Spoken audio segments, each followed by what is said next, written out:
దేవుని యొక్క మహా ఉచిత కృపను బట్టి మరి ఈరోజు ఈ కోనంగి ప్రాంతానికి ప్రభు తీసుకొచ్చిన విధానాన్ని బట్టి యేసయ్యకే మహిమ కలుగును గాక. ఆమేన్. హల్లెలూయా. అలాగనే ఈ సమాజము నశించిపోకుండా ఆశపడ్డట్లుగా ప్రభు యొక్క మహా ఉచిత కృపను బట్టి మరి ఇక్కడికి పరిచయం దేవుడు తీసుకొచ్చిన విధానాన్ని బట్టి దేవునికి కృతజ్ఞతాస్తుతులు చెల్లిస్తూ ఉన్నాను. మొదటిగా ప్రభు యొక్క మహా ఉచిత కృపను బట్టి ఈ అల్పంలో వాడుకొని ప్రభు మరి కొన్ని విషయాల నిమిత్తం ప్రార్థన చేయించాడు. అందును బట్టి దేవునికి మహిమ కలుగును గాక. ఆమేన్. అలాగే చిన్న మాట వాక్యం చూద్దామండి.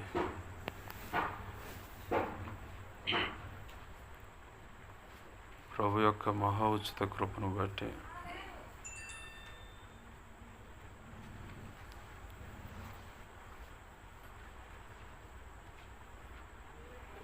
హెబ్రీ పత్రిక 13వ అధ్యాయము 5వ వచనాన్ని నేను చదువుతున్నాను, గమనించండి. ధనాపేక్ష లేని వారై మీకు కలిగిన వాటితో తృప్తి పొంది ఉండుడి.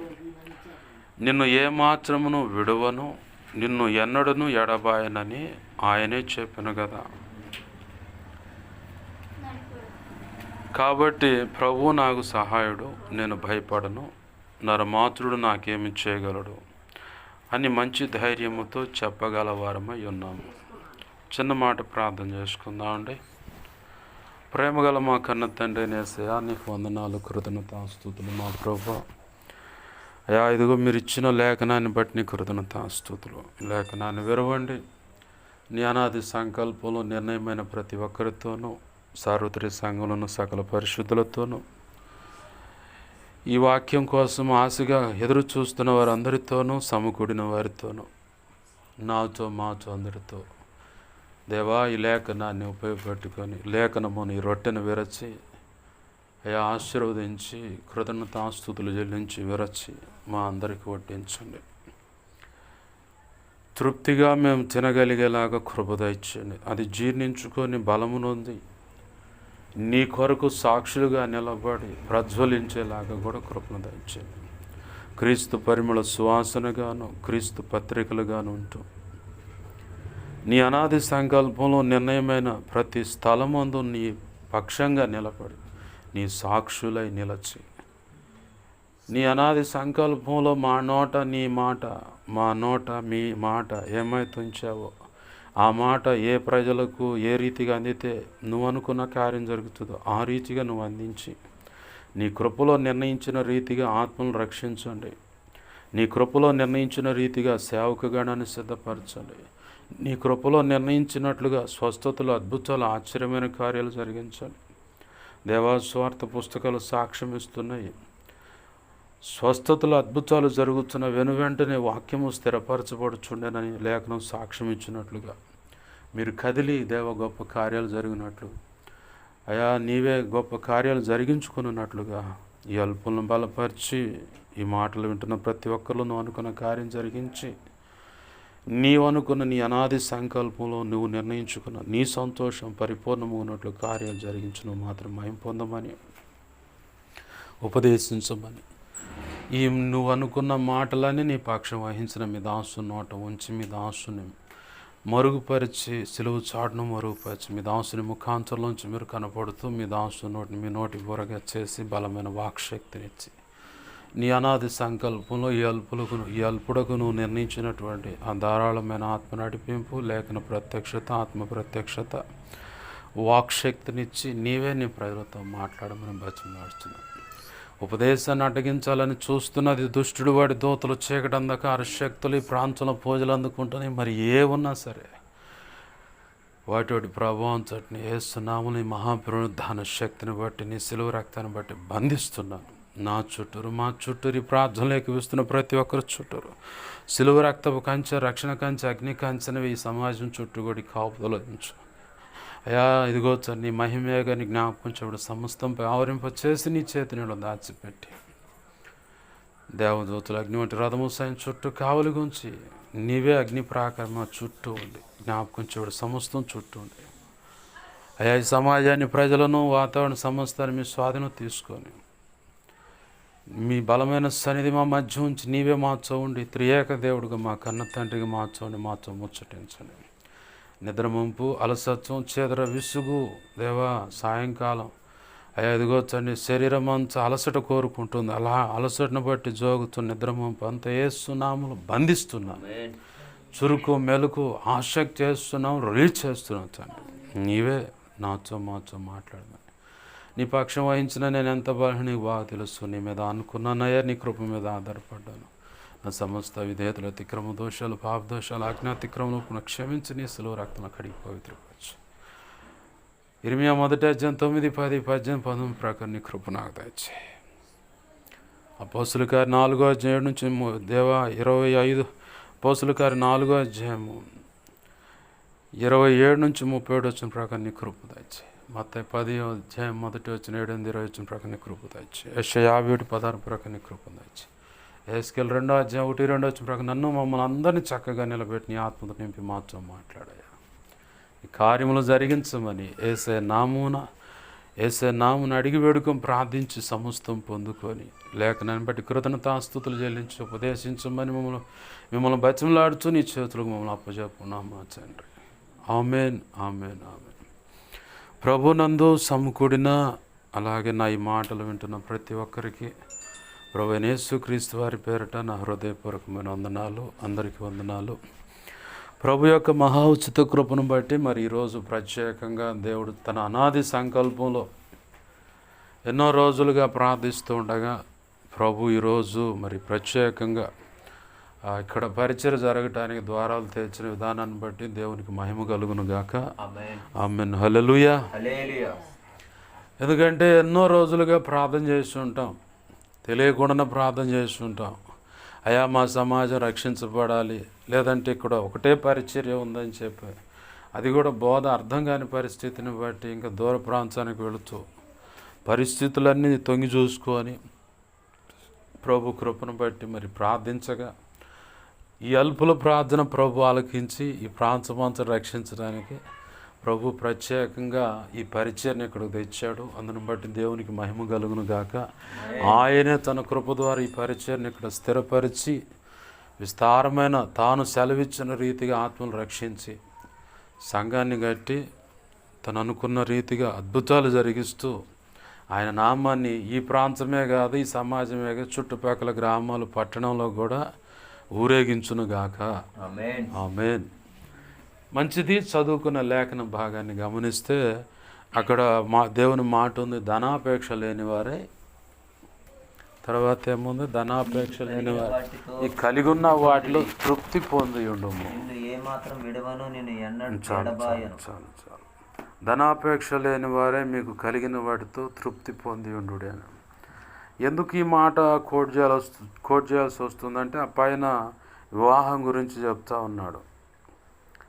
అయితే మెట్టుకు ధనాపేక్ష అంటే 2 రకాల ధనాపేక్ష ఉంది. ఇహ సంబంధమైన ధనం ఉంది, పర సంబంధమైన ధనం ఉంది. ప్రభు అన్నాడు ధనవంతుడు పరలోకానికి చేరటం కష్టం అబ్బాయి అండు. సరే, ఈ లోకంలో చాలామంది మరి ధనం లేకపోతే సమాజంలో పరపతి ఉండదు. ఏదైనా జేబు నిండో బ్యాంకు నిండో క్యాష్ లేదా ఇంట్లో బీరువా నిండో క్యాష్ ఉంటే బండి లైన్లో ఉంటే అబ్బా అబ్బా అబ్బా ఏం ఉన్నాడు రా అని చెప్పని అంటారు.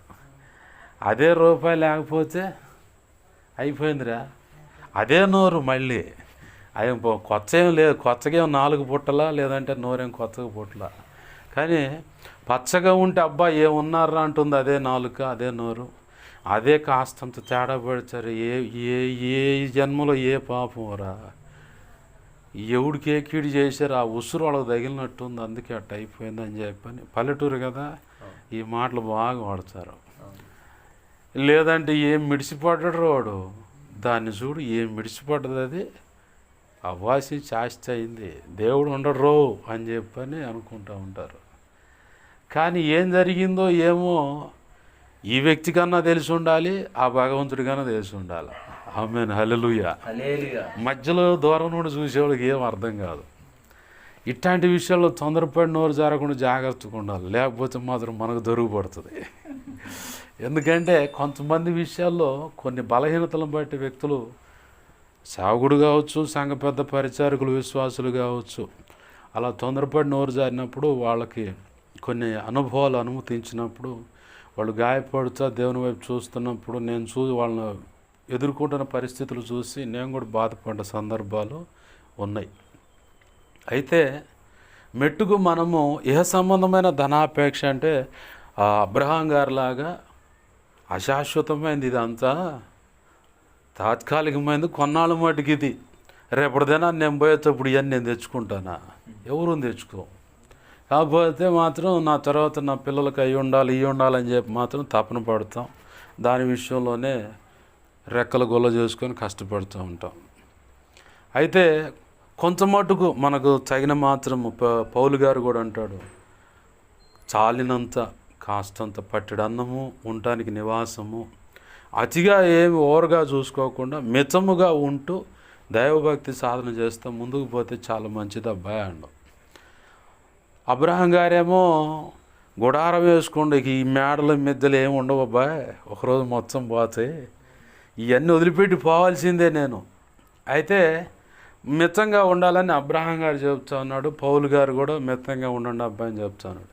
పరలోక సంబంధమైన ధనాన్ని ఆర్జించాలి మనం. పరలోక సంబంధమైన ధనం ఆర్జించటం అంటే మోకాళ్ళ పెట్టుబడి ఖచ్చితంగా మనం పెట్టాలి.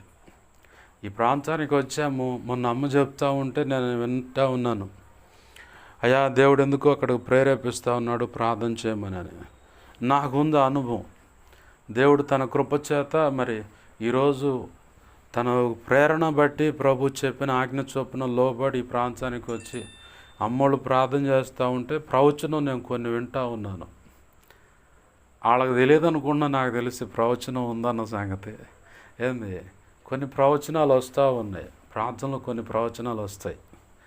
దేవుడు ఇందుకే కావాలా ఆ అమ్మను ప్రేరేపించి ఇక్కడ తీసుకొచ్చాడు అనుకున్నా నేను. పరసంబంధమైన ధనము, ఆత్మల సంపాదన, ఒక జీవితాన్ని కట్టిన, ఒక కుటుంబాన్ని కట్టిన ఆధ్యాత్మిక జీవితంలో ఎక్కడైనా తేడా పడుతున్నప్పుడు, బలహీన పడుతున్నప్పుడు ఆ వ్యక్తులను ప్రోత్సహిస్తూ ఉంటే, ఆ వ్యక్తులకు ఒక కాస్తంత ఆశ్రమిస్తూ ఉంటే వాళ్ళు నిలబడతారు. నేను బాగా నమ్ముతాను, ఇవాళ మనం ఒక వ్యక్తికి ఏదైనా సహాయం చేశామంటే అది ధన రూపేణ, ధాన్య రూపేణ, ఇంకా మాట రూపేణ, ఇంకించేది ఏదైనా ప్రార్థన సహాయం కానీ మనకు దేవుడు ఇచ్చిన కృపను బట్టి ఏదన్నా విడుదల ఇట్లాంటి ప్రేయర్స్ చేసినా కానీ రానున్న దినాల్లో ఖచ్చితంగా చెప్పుకొని దేవుని మహిమపరుస్తారు. ఆమేన్, హల్లెలూయా. ఇదొక కోణంలో పరల సంబంధమైన ధనం. దేవుని సేవకు సహకరించేది ఒక ధనం. మా ఇల్లు ఉంది, ఇట్లానే 4.5 సెంట్లో ఇల్లు ఉంటుంది, ఏనుగు పాక అన్నమాట. ఆ ఇంట్లో నేను వచ్చినట్లే ఇలా దైవజనుడు ఒక ఆయన వచ్చాడు. ఆయన వచ్చినప్పుడు మేము ఆశ్రమం ఇచ్చాం. ఎంత ఆశీర్వదింపబడ్డామో అసలు మేము కొలతేసుకోవడానికి లేదు. అదొక ధనం. దేవుని సేవకు మనం సహకరించడం ద్వారా దేవుడు మనకు అనుగ్రహించే ఆశీర్వాదం, భావి తరాలన్నీ ఆశీర్వదింపబడతాయి. నువ్వు ఒక్కదానివే కాదు, నువ్వు ఒక్కడివే కాదు, దేవుని సేవకు సహకరించడం ద్వారా అన్ని విధాల అన్ని విషయాల్లో మనం ఆశీర్వదింపబడతాం. ఎందుకంటే అక్కడ దేవుని బలమైన సన్నిధి ఉంటుంది, అలాగే శ్రేష్టమైన ఆయన కాపుదల ఉంటుంది, అలాగే నిత్యమైన దేవదూతలు ఉంటారు. నీకు ఏ చెగులు రాకుండా ఈ గుడారం చుట్టూరు ఆయన కంచి ఉంటుంది. ఆయన చేతిలో నువ్వు ఉంటావు కాబట్టి ఏ చెగులు సమీపించదు. ఆమేన్, హల్లెలూయా. ఎప్పుడు మనం దేవుని పనికి సహకరిస్తున్నప్పుడు ఆయన ఖచ్చితంగా ప్రొటెక్షన్ ఇస్తాడు. అంటే నాకు సహకరించకపోతే ఎవడా పాష గారు అటువంటి ప్రొటెక్షన్ అంటే ఇస్తాడు. నువ్వు క్రీస్తు రక్తంలో కడగబడిన తర్వాత ఏమైనా బలహీనతలను బట్టి దేవునికి నచ్చని బ్రతుకు అంటే పరిస్థితులు, కొంతమంది నేను చూసిన చోట బీడీలు తాగేవాళ్ళని చూసా, నేను సీరియల్ తాగేవాళ్ళని చూసా, చుట్ట తాగేవాళ్ళని చూసా, మందు తాగేవాళ్ళని చూసా, ఏకంగా ఇక బరి తెగించి ఆయమ్మ ఇంటికి ఈ ఇంటికి తిరిగిన వాళ్ళని కూడా చూసా. కానీ వాళ్ళు నేను ఎప్పుడు ప్రశ్నించలా, బలహీనపడతారు. ఎందుకంటే సహవాస దోషాన్ని బట్టి, అంటే ప్రత్యేకంగా ఒక వ్యక్తి ఉండి అమ్మ ఇట్లా ఉండాలి అని చెప్పేవాళ్ళు లేకపోవటాన్ని బట్టి ఈ రకంగా ఇహలోక సంబంధమైన అలవాట్లు బలహీనపడతారు. రెండో కోణంలో బలహీనపడేది ఎట్లా అంటే ప్రార్థనా జీవితం తగ్గుతూ ఉంటుంది, చిన్నగా తగ్గుతూ ఉంటుంది. ఒకసారి ఏం తగ్గదు, చిన్నగా తగ్గుద్ది. సహవాస దోషాన్ని, పరిశుద్ధుల సహవాస దోషం అనేది ఉంటుంది. ఆ దోషాన్ని బట్టి ప్రార్థనా జీవితం చిన్నగా తగ్గిపోతూ ఉంటుంది. అలాగే వాక్య ఆసక్తి ఉండదు. ప్రార్థన చేద్దాం, ఈ సమాజం రక్షణ కోసం ప్రార్థన చేద్దాం అనేది ఉండదు. ఒకవేళ చేద్దామన్నా ఈ ప్రాంతంలో ఉన్న కొన్ని ఏలుబడి చేసి ఏదో జాతి అని చెప్పని అదొక భయం ఉంటుంది. కానీ నా ప్రభు ఆ స్థితిని కూడా దేవుడు వాడుకొని ఆయన అనుకున్న పని జరిగించుకుంటాడు. ఆమేన్, హల్లెలూయా. అలా అని అక్కడే పడి నువ్వు ఉండటానికి ఆయన ఒప్పుకోడు. ఇట్లానే అమ్మను ఇంకా ఆయన ఎవరినో ఒకరు పంపించి చిన్నగా నీ దగ్గర కూర్చోబెట్టి ప్రార్థన చేయిస్తా నిన్ను మళ్ళీ మండే వ్యక్తిగా చేస్తాడు. ఎందుకంటే ఆయన రక్తం నీ మీద ఉంది. ఆయన సొత్తైన ప్రజగా నిన్ను కొనుక్కున్నాడు. సిలువ రక్త క్రయధనాన్ని బట్టి నీవు రక్షించబడ్డావు. ఆ రక్షించబడిన దాన్ని బట్టి నిన్ను వదిలిపెట్టకపోవటమే కాదు, నీకే హాని కలగకుండా నీవు చేసే నీ పిల్లల కోసం, వారి వారి భార్యలు కానీ భర్తలు కానీ వారి కోసం, వారి కడుపును పుట్టిన ఆడపిల్లలైన మగపిల్లలైన వాళ్ళ భార్య భర్తలైన వాళ్ళ కడుపును పుట్టిన అంటే మునిమనం సంతానం ఏంది వాళ్ళందరి కోసం నువ్వు ఎడుండి ప్రార్థన చేస్తావు కదా. ఆ ప్రార్థన వాళ్ళ చుట్టూ ప్రొటెక్షన్గా ఉంటుంది. ఎట్లుంటుంది భాష గారు, అది అర్థం కావట్లేదు. ఉంటుంది అంటున్నారు. ఎట్లుంటుంది అంటే ఒక చిన్న మాట చెప్తా. మా మేనత్తని నూతకి ప్రాంతంలో ఇచ్చాం. వాళ్ళ ఇంటి పక్కన ఖాళీ స్థలం, వెనక భాగంలో ఖాళీ స్థలం ఉంది. ఆ స్థలానికి ఎవడో వ్యతిరేకంగా, ఆ స్థల యజమానులకు వ్యతిరేకంగా కొన్ని చేతబడికి సంబంధించి దాంట్లో పెట్టారు. దాని ప్రభావం ఈమెకు తగిలి కళ్ళు తెరిచే నిద్రపోదు, నిద్రలేదు, ఇక ఏమి లేదు. ఇక 3 రోజులు ఉంటే తేడా పడుతుంది ఆమె. కానీ పిల్లలు ఇద్దరు వచ్చి, మగ పిల్లగాడు ఆడపిల్ల, వాళ్ళిద్దరు వచ్చి ఎన్ఆర్ హాస్పిటల్కి పోతాంపా, ఏంది రోగం అర్థం కావట్లేదని చెప్పి తీసుకుపోయారు.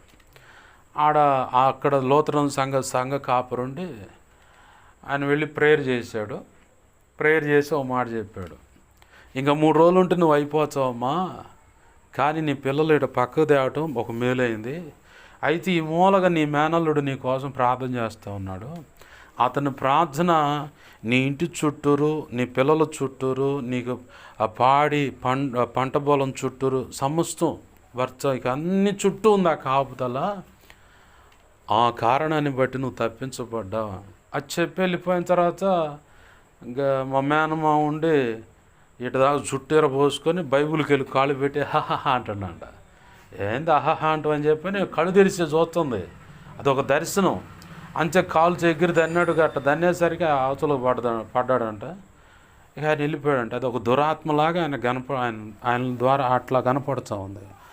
అయిపోయిన తర్వాత నేను తెల్ల కోట్ వేసుకొని డాక్టర్లాగా పోయి ఒక ప్యాడ్ ఉంటుందిగా, ఎప్పటికప్పుడు మెనూ రాసుకునే ప్యాడ్ ఉంటుంది. ఆ ప్యాడ్ తీసుకొని అంతా రాసుకొని అంతా క్లియర్ అయిపోయిందిలే, నీకు ఇంకేం కాదు పో అని చెప్పి నేను వెళ్ళిపోయానంట.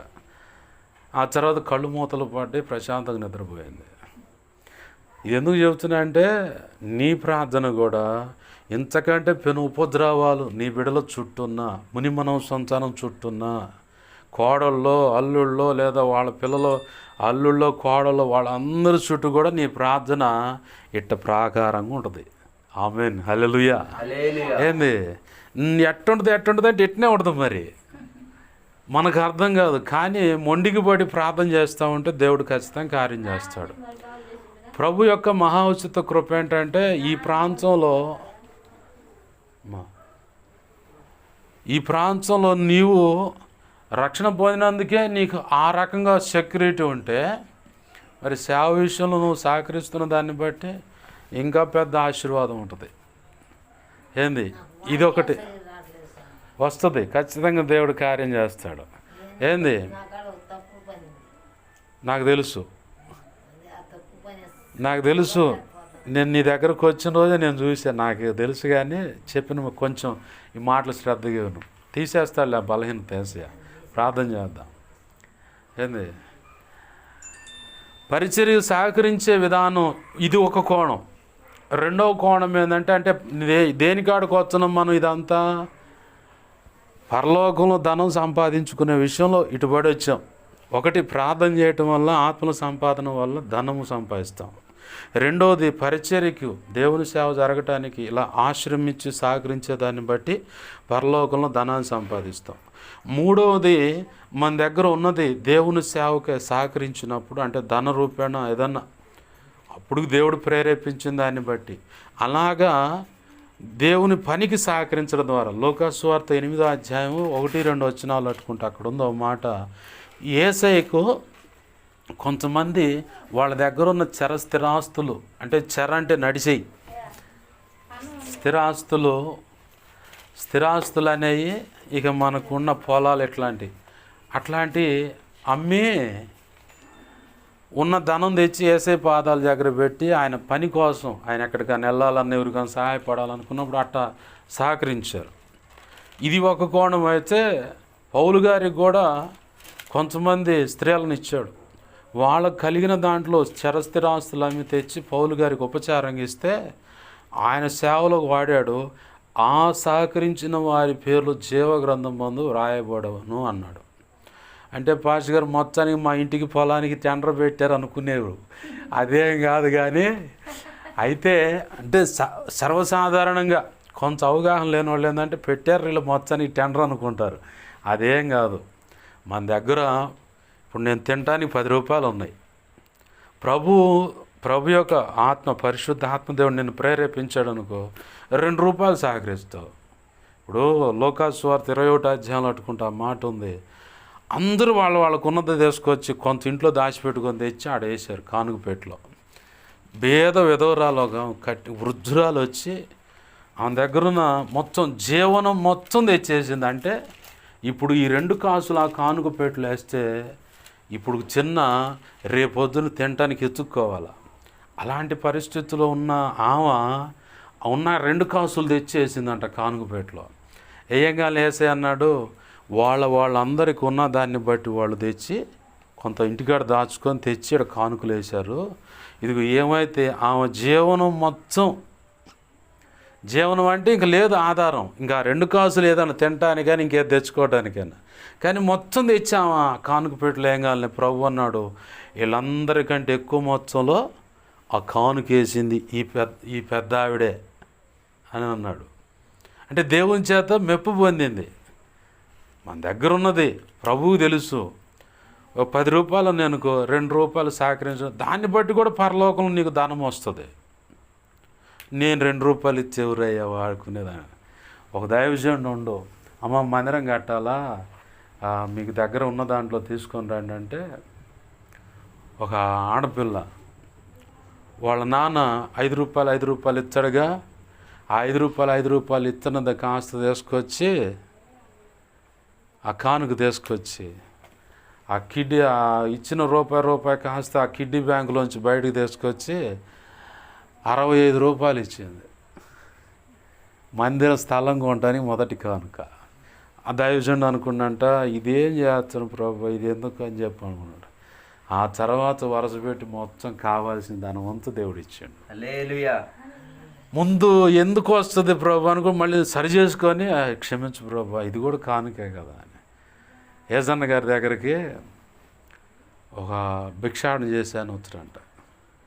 అక్కడక్కడ పల్లెటూరులో మన కంకులు పోతేగా పరిగేరుకోవడం వాచంగా, నేను కూడా ఏరియాలే పరిగా ఏంది ఆ కట్టేసి అయిపోయిన తర్వాత ఆ పనులు జారిపోయిన పరిగేరి ఆ ఒడ్లన్నీ బాగా నలిపి ఒక మానడు గాంగానే పోయి కొట్లో పోసేవాడిని.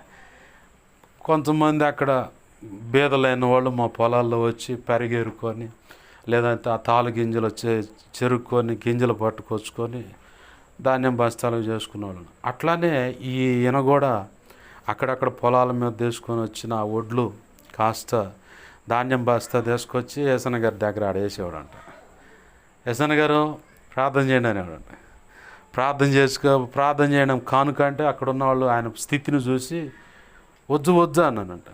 ఏసన్న గారు అన్నంట, వద్దు అని మాకండి, నేను యాజకుడిని, అతను కానుక ఇవ్వాల, నేను ఆశీర్వదించాల, మిగతా సంగతి దేవుడు అతని సంగతి చూసుకుంటాడని. సరే అని చెప్పని ఆ ధాన్యం బస్తా తెచ్చి ఆడేయంగానే ప్రార్థన చేయండి ఏజన్ గారు అంటే ప్రార్థన చేయండి. వెళ్తున్నా ఏజన్ గారు అంటాడు. వెళ్ళడంటే ఆడే ఉంటాడంట. ఏజన్ గారు ఉండి మళ్ళీ ఆయన దగ్గర దేవుడు ప్రేరేపించిన దాన్ని బట్టి కొంత ఆయన కానుకిస్తే ఏది ఈ ధాన్యం బస్తా తెచ్చిన ఆయనకి మళ్ళీ ప్రార్థన చేయండి అండి ఏజన్ గారు అంటాడు. ఎందుకురా అంటే చేయండి అంటాడంట. ఆ ఇచ్చిన కానుకలో మళ్ళీ కొంత దశం భాగం తీసి అయ్యగారికి ఇచ్చి ప్రార్థన చేసుకొని ఏజన్ గారు ఇంకెళ్ళి వచ్చాను పోయిరా అంటాడు. అంటే నమ్మకత్వం ఆ కొద్దిలోనే అతనుకున్న నమ్మకత్వం అన్నమాట. ఎందుకు? నాకు యేసయ్య ఆశీర్వాదం కావాలా, పరలోకంలో నాకు ధనం కావాలా, ఏంది అట్లా కానుక రూపేణ ఒకటి దేవుని సేవా పరిచయ నిమిత్తమై కొంతమంది తోడ్పడుతూ ఉంటారు కొన్ని అవసరతలకి. ఇప్పుడు నాకు ప్రభు కృపను బట్టి ఒక పెద్దమ్మ అమ్మ అవుతుంది, ప్రతి నెల 1000 రూపాయలు పంపిస్తానబ్బాయి సేవలో వాడరా. నేను ముందు ఇప్పుడు ఈ దైవజనుడు అనుకున్నట్టు ఈ 5 రూపాయలు ఎందుకు పనికొచ్చాను. తర్వాత అర్థమైంది, అమ్మని సరి చేసుకుని క్షమించను ప్రభువా, ఇప్పుడు పాట రికార్డింగ్ చేయాలన్న 1000 రూపాయలు, నెలకు 1000 రూపాయలు అంటే సంవత్సరం మీద ఒక పాట చేసుకోవడానికైనా 12,000 వచ్చాయిగా. ఏంది అట్ట ఆలోచించి సరే అమ్మా ఇవ్వండి, కాదనకూడదుగా, ఇవ్వండి అమ్మా అన్న. అట్లానే కొంతమంది ప్రేరేపించబడి కొంత కానుకిస్తాను. ఇవన్నీ ఎందుకంటే దేవుని పనికే, వాళ్ళ జీతం వాళ్ళకి మెరుగు వచ్చేస్తుంది. ఏంది మనము పరసంబంధమైన ధనాన్ని సంపాదించుకోవాలి. మెట్టుకు ఇది కొంచెం మాత్రమే. అయితే ప్రభు అంటున్నాడు, ఈ ధనము ఎంత గందరగోళం బాగానే ఉందలే కానీ నీ మనసు నిండా ఏడాడ చింతలన్నీ నింపుకొని ఏంటి ఏడాడ చింతలో, బాధలో, ఆలోచనలో ఏమవుతుందో ఏమని ఇట్లాంటివి నింపుకొని పరిచర్య విషయంలో ఆసక్తి కలిగి బాగానే నీకు చేతనైన వంచురట్టుకు పోరాడుతున్నావు, పరిగెడుతున్నావు, మోకాళ్ళ మీద నిలబడుతున్నావు, బాగానే ఉంది. ఈ ధనాపేక్ష ఇవి పరసంబంధమైన ధనం ఆశ కలిగి ప్రయాసపడాలన్న బాగానే ఉంది. అసలు మా పరిస్థితి ఏంది అంటే మరో పక్క దేవుని సన్నిధిలో ప్రయాసపడతాను. అసలు మా పరిస్థితి ఏమవుతుందో, ఈ పరిస్థితిలో ఉంచి ఒడ్డుపడతానా నేను అని చెప్పని అదొక రకమైన దిగాలు. అయితే కొంతలో కొంత అది అల్ప విశ్వాసం వైపుకు వెళుతుంది. దేవుని చేత గద్దింపు ఎదుర్కొనే పరిస్థితి అన్నమాట అది. ఎందుకంటే ప్రభు అన్నాడు, పరిచయలో పులిసిన పిండిని గురించి జాగ్రత్త పడండి అబ్బా. వీళ్ళు ఏం చేస్తున్నారంటే కూర్చొని మనం రొట్టెలు తేలేదు కాబట్టి పాస్టర్ గారు, ఎవరు ఏసయ్య పాస్టర్ గారు, మనం రొట్టెలు తేలేదు కాబట్టి ఈ మాట అంటాను. ఎమ్మడిని దేవుడు అక్కడ ఏసయ్య ఎమ్మడిని ఏమన్నంటే 5 రొట్టెలు 2 చేపలు ఎంతమందికి పెట్టారు? 5,000 మందికి అయ్యా. ఎన్ని గంపలు ఇచ్చారని? 12. మరి ఇంకో చాట ఎంతమందికి పెట్టారు? 4,000 మందికి. ఎన్ని గంపలు ఇచ్చారు? 7 గంపలు. మరి అంత చేసిన మరి ఆడి సంగతి ఎందుకని ఆడ కోపగించాడు. ఈ మాట ఎందుకు ప్రభు మనకు జ్ఞాపకం చేస్తున్నాడంటే, పరిచయం చేస్తున్నావు, మరి నా పని మీద నువ్వు మనసు నిలిపినప్పుడు నీ పని నేను చేయకుండా ఎందుకుంటా? ప్రభు అన్నాడు, మొదటిగా ఆయన రాజ్యమును నీతిని వెతకండి, ఆ తర్వాత మీకు కావాల్సినవి అన్నీ మీకు ఆల్రెడీ ఆయన సిద్ధపరిచే ఉన్నాడు. ఆ మాట కోట్ చేస్తే ఇంకో మాట కూడా అన్నాడు, ఒకడు చింతించుట వలన తన ఎత్తు మోరడు చేసుకోగలడా అండు. అంటే చింత వల్ల కూడా మనకు తెలియకుండా కొన్ని వ్యాధులు వస్తాయి. ఎక్కువగా వచ్చి పొడచూపే వ్యాధి ఏంటంటే మానసికంగా ఒత్తిడిలోకి వెళ్ళిపోయి, అయితే బీపీ హైలో కన్నా పోద్ది.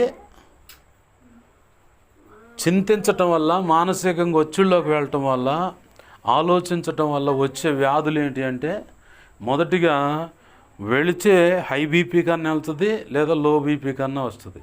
లో బీపీ వచ్చేనే సోయ లేకుండా అంతే పడిపోవచ్చు, హై బీపీకి వచ్చేనేమో కాలో చెయ్యో మూచేటో పడిచేటో లాగిపోద్ది. ఇంకా ఆ తర్వాత విజయవాడ మందులకు తిరగాల్సి వద్ది. ఇంకో లేదంటే షుగర్ ఖచ్చితంగా బయటకు అధికంగా ఆలోచించటం వల్ల. ఇవన్నీ తప్పించుకున్నాం అంటే ఇక మిగతా రోగాలు ఎన్నో. ఏంది అయితే చింతించటం వల్ల నువ్వు చేయగలిగేది ఏమీ లేదు. ఇప్పుడు నాకు కళ్ళ ముందు కొన్ని కఠినమైన సమస్యలు ఉంటాయి, నా ఎదుట కొన్ని సమస్యలు ఉన్నాయి అనుకుందాం. ఆ సమస్యలు నేను ఏమైనా సాల్వ్ చేయగలనా? నేను పరిష్కరించలేని కొన్ని ఉంటాయి, కొన్ని పరిష్కరించేవి ఉంటాయి. పరిష్కరించే వాటిలో మనం మనసు నిలిపి ముందుకు వెళ్ళి పరిష్కరించుకోవటం ప్రభు కృపను బట్టి మేలు. ఆమెన్, హల్లెలూయా. రెండవది, మనం పరిష్కరించలేనటువంటి విషయాలు ఉంటాయి. ఆ పరిష్కరించలేనటువంటి విషయాల నిమిత్తమై నిరీక్షణ, విశ్వాసం, ఓర్పు, పట్టుదల కలిగి మెలకువతో చురుకు కలిగి ప్రభు పాదాలు పట్టుకొని ప్రార్థన చేసి ఆయనకు అప్పచెబితే మేలు. ఆమెన్, హల్లెలూయా. ఇక మిగతా ఆయన చూసుకుంటుంటే తన నిర్ణయ కాలం సమయంలో యోసేపు కళలు వచ్చినాయి, 2 కళలు వచ్చినాయి. అన్నలకు చెప్పిండు, ఆ తర్వాత నాన్న అమ్మకు కూడా చెప్పిండు. కానీ కట్ చేస్తే అన్నలకు మాత్రం కడుపులో మంట. ఎందుకంటే వీళ్ళు చేసే పనులని తీసుకుపోయాడ వాళ్ళ అమ్మ నాన్నకి చూచుండు. అది ఇటు కాదు, వీడు కళ్ళగానే వాడు వచ్చిండని చెప్పి తీసుకుపోయి ఆ గుంటలో పడేశారు. అక్కడితో ఆగిపోయింది ఆయన భవిష్యత్తు. ఇట్ట కాదురా ఈయన చంపేద్దాం అంటే ఏందిరా చంపేసేదాన్ని లోపల ఇష్మాయిల్ అలాగ వచ్చేలాగా దేవుడు కార్యం చేసిండు. వాళ్ళకి ఎంతగాని వెండికి అమ్మేశారు, తీసుకుపోయి ఆ సంతలో పెడిచి ఇంకా ఫరో వాళ్ళ సంబంధికులు వచ్చేలాగా అతను కొనుక్కొనిపోయేలాగా అతను ఎక్కడికి నడవాలి అక్కడ తీసుకెళ్ళాడు. ఈ కాలాన్ని అంటే తను అక్కడికి వెళ్ళటము, ఆ తర్వాత ఇంట్లో పనివాడు ఉండటము, ఆ ఫరో సంబంధించిన ఆ అధికారి ఆశీర్వదింపబడటము, ఆ తర్వాత ఇతను మంచిగా ఉన్నాడని ఆ చక్కదనాన్ని బట్టి ఆయన భార్య ఆశించటము, తర్వాత తప్పని నిందమోపటం, అత్యవసరపోయి ఆ చెరలో పడేయటము, ఆ నుంచి 2 కళలకు భావం చేయటము, తర్వాత రాజుగారికి కళ వచ్చేలా చేయటం, ఆ భావం ఎవరు వాళ్ళు చెప్పటం వల్ల కాకపోవటము, చివరికి పానదాయకుడికి అర్థమయ్యేలా గుర్తొచ్చేలా చేయటం, పోయి అయ్యా పలానా చోట కూడా ఉండాయి, వాడు చెప్పింది కరెక్ట్ అయిద్దయ్యా, ఎవడురా హెబ్రిడయ్యా, వాడిని పట్టుకొచ్చారు గయ్యా, అవునా సరే పట్టరాండి అని చెప్పని పోయి పట్టుకొచ్చారు, శుభ్రం చేసి తీసుకొచ్చి కలభావం మొత్తం చెప్పగానే అసలు ఎవరు కాదబ్బాయి నువ్వే సమర్థుడు అని తీసుకుపోయి ఆ ప్రధానమంత్రి స్థాయిలో నిలబెట్టాడు. ప్రధానమంత్రికి చేసి ఈ అడ్డుకొట్టి ఎప్పుడు కళ్ళు చూపించిండు, 13 ఏళ్ల క్రితం కళ్ళు చూపించిండు. చివరికి అన్నలు వచ్చి సాగలు పడుతూ ఆ కళ్ళకు యేసేపు గుర్తు చేసుకోవటం, 1-2 సార్లు కంట్రోల్ చేసుకోవడం, 3వసారి బెళ్ళును గక్కిండు మొత్తం. అరే అన్నలారా నేనే రయ్యా మీ తమ్ముడిని అని చెప్పాను. ఈ ఉదంతం దేవుడు ఎందుకు పరిచయం చేస్తూ ఉన్నాడంటే నిరీక్షణ. తండ్రి ఏమో చచ్చిపోయాడు నా బిడ్డ అనుకుంటున్నాడు అన్నలో చెప్పిన అబద్ధాన్ని బట్టి, కానీ దేవుడు మాత్రం వాళ్ళ పోషణకర్తగా దేశపోయాడు నిలబెట్టాడు. కొన్ని పరిస్థితులు ఏం చేస్తాయంటే కఠినమైన పరిస్థితులు మన జీవితంలో అనుమతింపబడ్డప్పుడు మనం ఎంత ప్రార్థన చేస్తున్న పరిష్కారం దొరకనప్పుడు ఆ పరిస్థితుల్లో నిన్ను బిల్డ్ చేస్తాడు దేవుడు. విశ్వాసంలో వేళ్ళునుకునేలా చేస్తాడు, నిరీక్షణలో వేళ్ళునుకునేలా చేస్తాడు. ఓర్పు పట్టుదల కలిగి ఎలా అయినా సరే నా ప్రభు కృపను బట్టి ఆయన ప్రార్థన చేస్తే ఈ కార్యం చేస్తాడని విసుగక ప్రార్థన చేసే ఆ క్రమంలోకి నేను తీసుకుపోతాడు ఆయన. తీసుకుపోయి అప్పుడప్పుడు నీ విశ్వాసం సన్నగిలుచున్నప్పుడల్లా ఒక కార్యం చేసి నీ విశ్వాసాన్ని నిలబెడుతూ ఉంటాడు. నా జీవితంలో నేను ఎదుర్కొన్న ఆ పరిస్థితి. ఇంకొకటి కూడా బాగా మనం నేర్చుకోవాలా.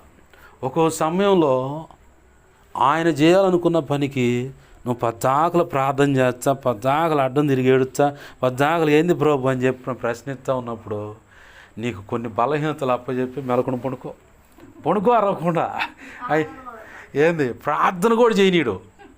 చప్పగా ఏదో ఒకటి జ్వరము జలుబు ఈ గొంతు సహకరించకపోవటము, నా వల్ల కావట్లేదు ప్రభు యేసు నామములో కోపడం మాకు స్తోత్రం అని చెప్పని ప్రార్థన చేసుకొని చప్పగా పడుకుంటాం.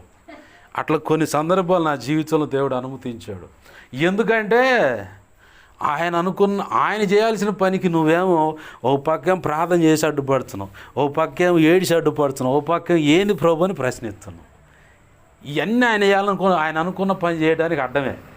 కాబట్టి ఏం చేస్తాడంటే నువ్వు వణుకో మెలకుండా అని చెప్పని మనం ఊరక అసలు ఏమి చేతగానోలాగా బాగా నీరసంగా పడుకున్న సందర్భాలు, ఆ సమయాన్ని వాడుకొని ఆయన అనుకున్న పని జరిగించుకుంటారు. ఆమేన్, హల్లెలూయా. మనమేమనుకుంటామంటే ఏందో దేవుడు నన్ను వదిలేశాడు, ఏందో నా కుటుంబం, ఒకడికి వస్తుందా ఈ సమస్య, ఏందో ఏందో ఏందో. నేను అంటాను ప్రభు కృపను బట్టి ఏంది ఏందో ఏందో ఏందో అనుకుంటానే ఉంటావు.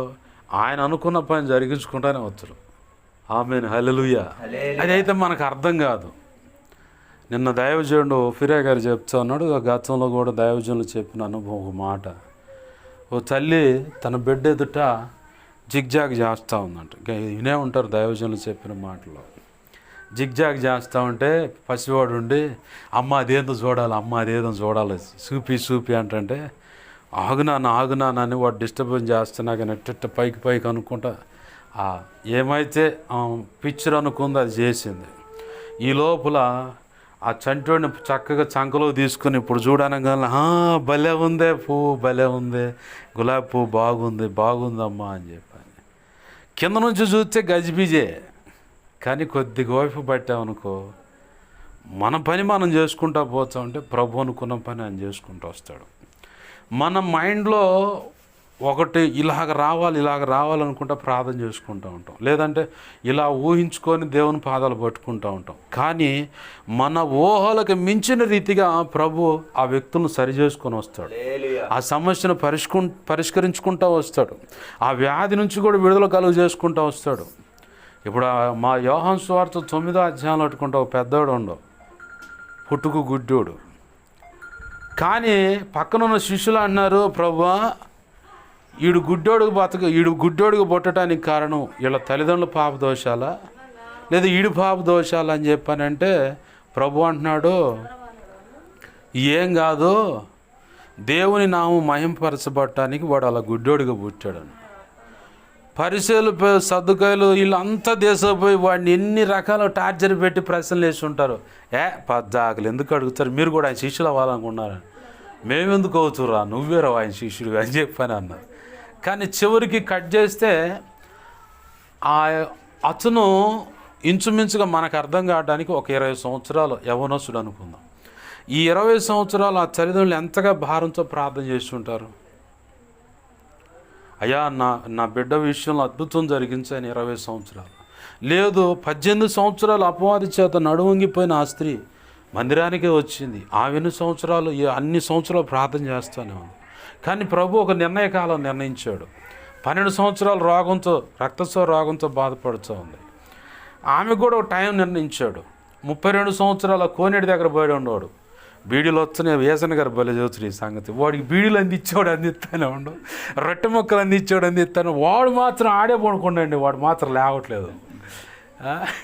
వాడు లేవడాడు, ఎందుకంటే వాడు అలవాటు పడ్డావు. బీడీలు వస్తున్నాయి, రొట్టె మొక్కలు వస్తున్నాయి, కాలకృత్యాలు దేశపోతుంది వస్తున్నారు, వాడిని ఆడ బండి వస్తున్నారు. ఇక అన్నీ జరుగుతుంటే వాడెందుకు లెగిచ్చా, మళ్ళీ చాకరీ చేయాలి, కష్టపడాలి, భార్య పిల్లలు పోషించాలి, ఇక గందరగోళం. అసలు ఆడనుకో ఏ గోలేదు, బీడి మొక్కలు వస్తున్నాయంట, రొట్టె మొక్కలు వస్తున్నాయంట. అరే ఒకటంటే ఒకటి దేశపోతుందంట, అరే 2 అంటే ఒకటి దేశపోతుందంట. ఏసై వచ్చి అడగంగానే ఏమయ్యా బాగుపడాలనుకున్నా అంటే బాగుపడాలని ఉందిలే. కానీ ప్రభు ఆ కోనేటిలోకి దేవదూతలు వచ్చి దిగంగానే నాకంటే ముందు ఒకడు పోయేవాడు. ఏసన్న గారు అంటూ వాడు ఆ నుంచి లేచి కొంచెం అట్ట జరుగుకుంటూ పోతే దాంట్లో పడ్డావు, ఈడు ఆడు పడి ఉండడానికి అలవాటు పడ్డాడు. అయితే అతనిలో ఒక నిరీక్షణ ఉంది. 32 సంవత్సరాల నుంచి ఆడను పడుకోనున్నా అది మాత్రం బాగుపడాలని. పక్షవాతం పడినాడు, 4 విశ్వాసాన్ని బట్టి దేవుడు కార్యం చేశాడు. అంటే వీళ్ళందరికీ ఒక నిర్ణయకాలం ఉంది. ఆ నిర్ణయకాలం చొప్పున ప్రభు ఖచ్చితంగా కార్యం చేస్తాడు. కొంతమందికి ఏం చేస్తాడంటే ప్రభు గుర్తు చేస్తూ ఉన్నాడు. నా జీవితంలో ఎదురైన అనుభవం, నేను పరిచారకుడిగా ఉన్నప్పుడు ఆ మందిర పరిచర్యకి స్థలం ఇచ్చిన కుటుంబంలో ఒక ఆడపిల్లకి ఆ ఇంట్లోనే నాకు దేవుడు చెప్పిన మాట ఏందో, పలానా అమ్మాయికి నయంగా రోగం ఉంది, ఆ అమ్మాయి కోసం ప్రార్థన చేయండి. ఇది ఎట్టడగల ఆడపిల్లల విషయంగా ప్రార్థన చేసుకుంటూ ఉండి ప్రభు బలంగా ప్రేరేపిస్తూ ఉంటే ఏ అమ్మాయి గురించి అయితే దేవుడు చెప్పాడో ఆ అమ్మాయిని పిలిచి అడిగా మందిరంలోనే, మీ ఇంట్లో కానీ నీకు కానీ ఏదన్నా నయంగా రోగం ఉందా అని అంటే అబ్బాయి అట్లాంటిది ఏమేమి లేదు అని.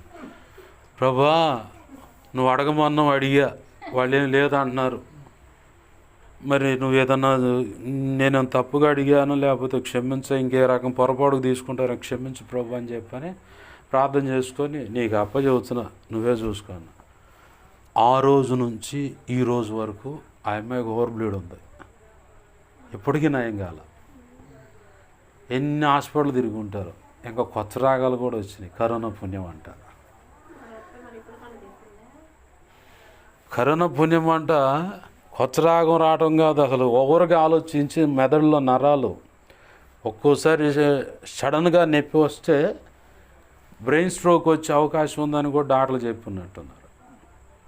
ఏంది కరోనా పుణ్యం అంటే ఊపిరితిత్తుల్లో కొంచెం బలహీనత, నరాల బలహీనత అని చెప్పని ఇక ఓవర్ బ్లీడ్ పోతా. ఇక అట్ట చివరికి గర్భాశయ ముఖద్వార క్యాన్సర్ అయిపోయింది. ఏంది అసలు ఆ రోజు చెప్పినప్పుడు ఉన్నది వాస్తవం అడిగితే ఏంది వెంటనే ప్రార్థన అయిపోయేది. నేను చాలాసార్లు చెప్పుంటా ప్రసంగంలోనే, మీరు యాడికి ఎన్ని హాస్పిటల్ తిరిగినా తిరిగి నా దగ్గరికి రావాల్సిందే. ఎంత పెద్ద హీలింగ్ ప్రేయర్ చేస్తే దైవజనుడు దగ్గరకు పోయినా తిరిగి నా దగ్గర రావాల్సిందే. ఆడికి పోయినా తగ్గదు అది. ఎందుకంటే ఫలానా వ్యక్తికి రాలా, ఫలానా వ్యక్తి దగ్గర పోయి ప్రార్థన చేసుకోండి, ఇక ఆడకు పోవచ్చని ఆ స్వస్థత ఏదైనా కానీ. ఒకళ్ళకి ఇట్టబెడుతూ ట్విస్ట్లు. ఎందుకు ఈ మాటలు పరిచయం చేస్తున్నాడంటే దేవుడు, నా జీవితం ఏంది, రోగాన్ని బట్టి బాధపడుతున్నావా, కుటుంబ సమస్యలను బట్టి బాధపడుతున్నావా, ఆర్థిక ఇబ్బందులు బట్టి బాధపడుతున్నావా, మాంత్రిక ప్రయోగాలను బట్టి అవుతున్న ఏంది నా పరిస్థితి అని బాధపడుతున్నావా, మాట వినని కోడలా, మాట వినని అల్లుడా, పిల్లల భవిష్యత్తు ఏమవుతుందని దిగులా, లేకపోతే వృద్ధాప్యం పైన పడుతుంది, పిల్లలు ఏం సెటిల్ కాలేదు, ఏమవుతుందో ఏందని చెప్పని దిగులా, నువ్వు ఎన్ని పెట్టుకున్నా ఇది ఒక కోణం అయితే, దేవుని సేవ చేయాలని ఇంకొకరు కొంత దిగులు పెట్టుకొని రోగాలు మాయమవుతారు. ఎక్కువగా ఆలోచించడం వల్ల గ్యాస్ ట్రబుల్ కూడా వస్తుంది. మా పాషమ్మ గారికి అట్లనే వచ్చింది ఒకసారి. ఏంది ఎక్కువగా ఆలోచించడం వల్ల ఏంది గ్యాస్ ట్రబుల్ వచ్చింది. ఆ గ్యాస్ ట్రబుల్ వల్ల కూడా ఆమెకి ఇప్పటికీ కూడా రికవరీ లేదు. అట్లానే చిన్నగా తిప్పలు పడుతుంది, ఏదో మందులు వాడుతూ నడుస్తూ ఉంది. ఏంది ఒక్క మాట బాగా గమనించు, విశ్వాసము కలిగి మా ఒక మాట తర్వాత మాట్లాడుకుందాం. ఏంది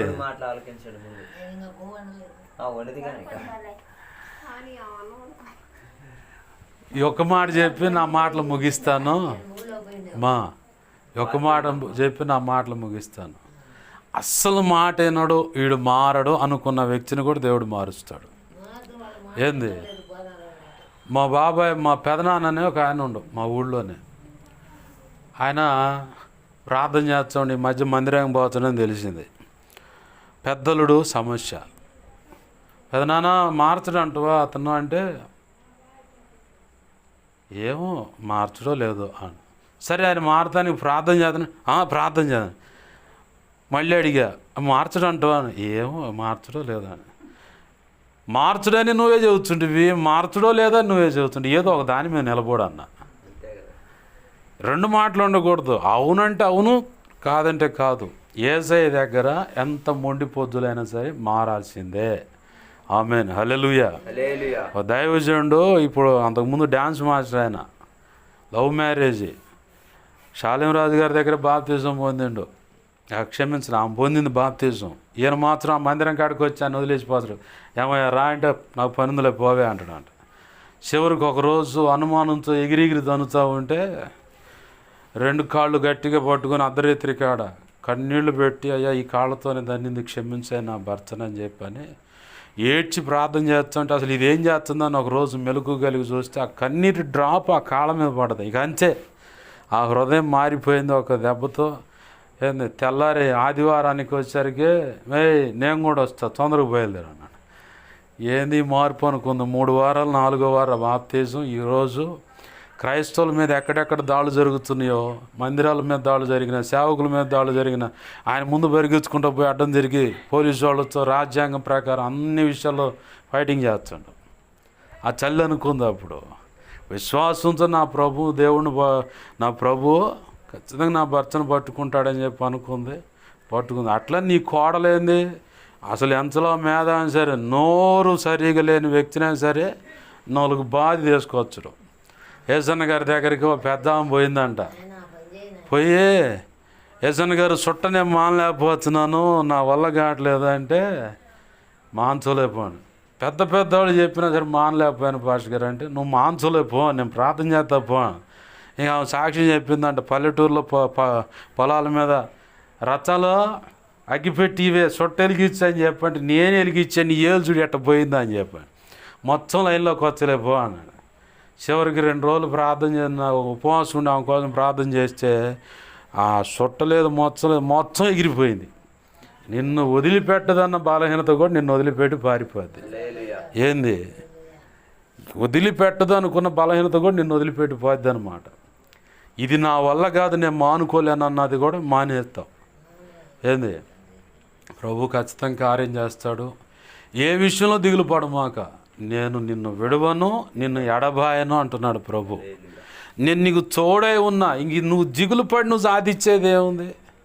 నేను చేసే పనులు నువ్వు దూరావనుకో, అన్నీ బీకి కొప్పేయాల్సి వస్తుంది. ఏంది? అందరికీ అన్ని విషయాలు దేవుడు సహాయం చేస్తాడు. ఇప్పుడు అదే మాట్లాడుతుంది దేవుడు.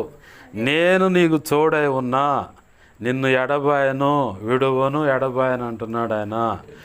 నువ్వు ఆయన చేసే పనులు నువ్వు దూరి చేసావు అనుకో, ఇల్లు మొత్తం బీకి ఏం చేద్దాం ఉంటావు అని ఆశొద్ది. అదే ఆయన చేయాల్సిన పని ఆయన చేసాడు అనుకో, ఇల్లు అట్నే ఉంటుంది, ఇంకా భవంతులాగా మారిపోద్ది. ఆమేన్, హల్లెలూయా. ఏంది? ప్రభు అంటున్నాడు ఈరోజు, నువ్వు దిగులు పడమాక, సేవను బట్టి దిగులు పడమాక, సంఘాన్ని బట్టి దిగులు పడమాక, విశ్వాసులను బట్టి దిగులు పడమాక, అలాగే కుటుంబాన్ని బట్టి, కుటుంబ సభ్యులను బట్టి, భార్యను బట్టైనా, భర్తను బట్టైనా, పిల్లలను బట్టైనా, మనవ సంతానాన్ని బట్టైనా, పొలమా, ఆస్తులు తగాదల, కోర్టు సమస్యల, పోలీస్ స్టేషన్ సమస్యల, ఇత్యాది ఏ సమస్య అయినా సరే నువ్వు భయపడమాక. ఇప్పుడు నేను ఉన్న కోర్టు సమస్య అంటే, నాకు మొన్న చెప్పినట్టున్నాను, హోసన్న మందిరంలో బాప్తిజం పొందిండంటే లాయర్, సేవకుడు అయిన లాయర్ని పెట్టిండు నాకు దేవుడు. నేను అనుకూల బిక్కు అనుకుంటే అడగపోగానే నేను హోసన్న మందిరంలో బాప్తిజం పొందా. ఏంది? నేను సేవకుడిని, మధ్యాహ్నం ఈ లేఖనం చదవాలా, సాయంత్రం ఈ లేఖనం చదవాలా, పుణుకోపోతా పిల్లల చేత ఈ లేఖనం చదివించాలా అండి. ఉయ్యమ్ముయ్యి అసలు నాకు తెలియవుగా అనుకున్నా. నేను మెలకు నోరు తెచ్చుకొని చూస్తున్నా, ఏం మాట్లాడో, ఏం చేస్తున్నావు అని. నేను సేవకుడువా, ఏం మాట్లాడేందంటే మా అమ్మోళ్ళు అన్నారు, ఎప్పుడు రాలేదా బయటక, టక టక టక టక 4 మాటలు తేల్చేసింది, అయిపోయింది. నీకు కావాల్సిన వ్యక్తిని ఆ సమయానికి దేవుడు తీసుకొచ్చి ఆ నిలబెడతాడు. నీ పక్షంగా దేవుడు నిలబడి ఆ వ్యక్తి ద్వారా విజయాన్ని ఇస్తాడు, సమాధానం ఇస్తాడు. ఏంది? పరిష్కారం చూపిస్తాడు. దిగులు పడమాక, నా దేవుడు అన్ని విషయాల్లో కార్యం చేస్తాడు.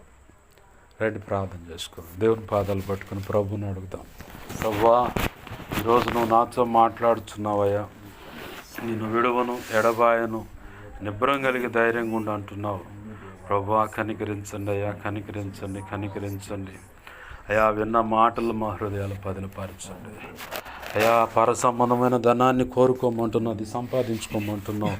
అలాగనే ఇదిగొచ్చండి, ఇవన్నీ బాగానే ఉన్నావు, పక్క భక్తి సాధన చేస్తున్నా, దిగులు అనేది, ఆవేదన అనేది, నెమ్మది లేని పరిస్థితులు ఎదురవుతున్న సందర్భాన్ని బట్టి ఈరోజు నువ్వు మాట్లాడుతున్నావు. ఇవన్నీ నాకు తెలిసే ఉన్నాయి. అయితే నేను చేయాల్సిన పనులు నువ్వు జోక్యం చేసుకోవద్దని చెబుతున్నావు. ఇదిగోచ్చండి, మరో పక్క నువ్వు చేయాల్సిన పని నువ్వు చేయాలంటున్నావు ప్రభువా.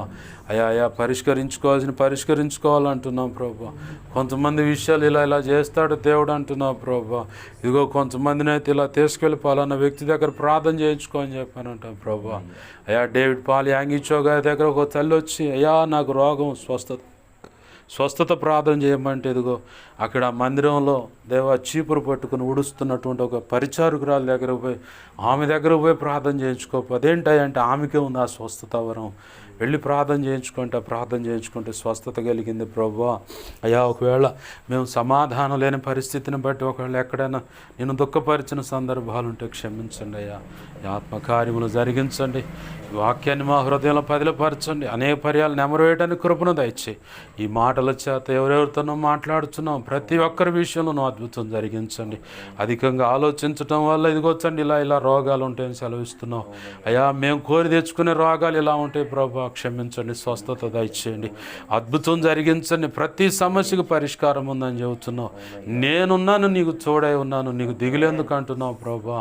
కనికరించి నీ కార్యములు జరిగించును మాత్రం మహిమ పొందమని కలలో నిద్రలో దర్శనం స్వప్నాలు చూపించబడిన సమస్త చీకటి శోధనలు యేసు నామములో దేవా నాకు మాకు చూపించబడిన సమస్త కీడంతను యేసు నామములో బంధిస్తున్నాం, లయపరుస్తున్నాం. బంధించి లయపరిచిన కృతజ్ఞతాస్తుతులయ్యా. మా కోసం ప్రార్థించమని ఆ రీతిలో అడిగిన ప్రతి ఒక్కరు అవసరత నీ కృప చేత తీర్చండి అయ్యా. మా కోసం ఇదిగో తండ్రి పరిచర్య కోసం ప్రార్థిస్తున్న బిడ్డను దీవించి ఆశ్రయించి బలపరిచి అభిషేకించి సేవలు గొప్పగా వాడుకోండి అయ్యా. ఇంట్లో అయినా మందిరంలో అయినా నీ సన్నిధిలో మోకరించి మా సంగతి దైవజనుడు తెలియపరి ప్రార్థన చేయించమని, దైవజనుడి ద్వారా మా సంగతి తెలియపరచని అడుగుతున్న ప్రతి ఒక్కరు అవసరత నీ కృప చేత తీర్చండి ప్రభువా. ఈ ప్రాంతంలో నువ్వు కోరుకున్నట్టుగా ఈ సేవ పరిచర్ని దేవ స్థిరపరచండి, విస్తరింపచేయండి, ఆత్మను రక్షించండి, సమాజం అంతటి రక్షించండి, గొప్ప కార్యాలు జరిగించండి. నాతో పాటు వచ్చిన బిడ్డలని సహకరిస్తున్న తల్లిని, కుటుంబాన్ని, సమస్తాన్ని ఆశీర్వదించి కృపలో వర్ధిల్ల చేయమని, తిరుగు ప్రయాణాలు మాకు నీ కృపా కాపుదల భద్రత క్షేమ సమానం దయచేయమని, నీ చిత్తమైతే వచ్చే బుధవారం ఇక్కడ మేము కలుసుకొని మహింపరచడానికి కూడా కృపను దయచేయమని దేవా. అంతవరకు నీ కృపలో భద్రపరచు. నీ రాకడ పర్యాంతం వరకు నన్ను, మమ్మల్ని, సమాజాన్ని, కుటుంబాలను అయ్యా ఇక్కడ ఎవరెవరి కోసం ప్రార్థన అందరినీ నీ దేవా నీ కృపలో భద్రపరచు, రక్షించు, కృపలో వర్ధిల్ల చేసి ఆశీర్వదించమని యేసయ్య ఉన్నతనంత శక్తిగల నామమున అడిగి వేడుకొని ప్రార్థించి సమస్తం పొందుకొని అయా బిడలని 2 తిమోతి 1:12 చేతులకు అప్పజెప్పి దీవించి ఆశ్రయించి మహింపరచుకున్నాం మా తండ్రి, ఆమేన్. ఇప్పుడు మన తండ్రి అయిన దేవుని ప్రేమయు, ఆయన ప్రియకుమారుడైన యేసుక్రీస్తు వారి కృపయు, పరిశుద్ధాత్మ దేవుని అన్యోన్య సహాయ సహవాసము సమకూడిన, అలాగనే ఈ సమాజానికి, ప్రజలకు, ఇక్కడ ప్రభు సంకల్పంలో నిర్ణయింపబడ్డ ప్రతి ఒక్క ఆత్మకు, ఈ పరిచర్యకు, అలాగనే ఇక్కడున్న సేవ పరిచర్యకు అన్నిటికీ సార్వత్రిక సంఘంలో ఉన్న సకల పరిశుద్ధులకును చేరి వచ్చిన వారికి ఇక్కడ అలాగనే తిరుగు ప్రయాణాలు ఉంటుంది మనకును ప్రభువే చూడండి, ఆయన కృప చూడండి, అన్ని విధాలు ఆశీర్వదించి ఆయన కృపలో వర్ధిల్ల చేస్తూ నిత్యత్వం చేరు పర్యంతం సదాకాలం చూడండి నడిపించునుగాక, ఆమేన్. యేసు రక్తమునకే జయం, ప్రవేశ రక్తమునకే జయం, ప్రవేశనామం సంపూర్ణమైన విజయం కలుగు. అపవాది వాడి దోతలు చీకటి అంధకార శక్తుల క్రియలు అవెంత ప్రమాదక మంత్రపురం వాటి అన్నిటికీ అనంతనాశ సర్వనాశనం నిత్యనాశనం కలుగు, ఆమేన్. యుద్ధం యెహోవాది. యేసు రక్తమునకే జయము జయము జయం. హల్లెలూయా హల్లెలూయా హల్లెలూయా. అందరికీ వందనాలు. ప్రభు యొక్క మహా ఉచిత కృప మనందరికీ చూడండి నడిపించునుగాక, ఆమేన్ ఆమేన్.